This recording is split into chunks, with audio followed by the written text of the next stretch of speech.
अस्सलाम वालेकुम viewers, welcome back to my YouTube channel daily tips with Asma. आज की इस वीडियो में हम आपको बताएंगे अब्दुल समद नाम का मतलब क्या है। अब्दुल समद नाम का शुमार लड़कों के नामों में होता है। अब्दुल समद एक इस्लामी नाम है। अब्दुल समद नाम की इब्तदाई तारीख़ अरबी ज़बान से निकलती है। अब्दुल समद नाम के अफराद के लिए खुशकिस्मत नंबर 7 माना जाता है। माहिरीन के मुताबिक अब्दुल समद नाम के लड़के बहुत रहमदिल होते हैं। अब्दुल समद नाम का मतलब है अब्दाली, अब्दी का खादिम। अब्दुल समद नाम के लड़कों के लिए खुशकिस्मत दिनों में जुमेरात और मंगल का दिन शामिल हैं। अब्दुल समद नाम के अफराद के लिए मुआफ़िक रंगों में सुर्ख और बनफशी रंग शामिल हैं।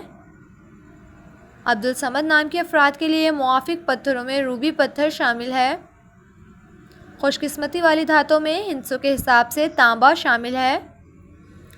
सो फ्रेंड्स, अगर आप अपने नाम का मतलब जानना चाहते हैं तो कमेंट बॉक्स में अपना नाम लिखें। इंशाल्लाह हम आपके नाम की वीडियो ज़रूर बनाएंगे।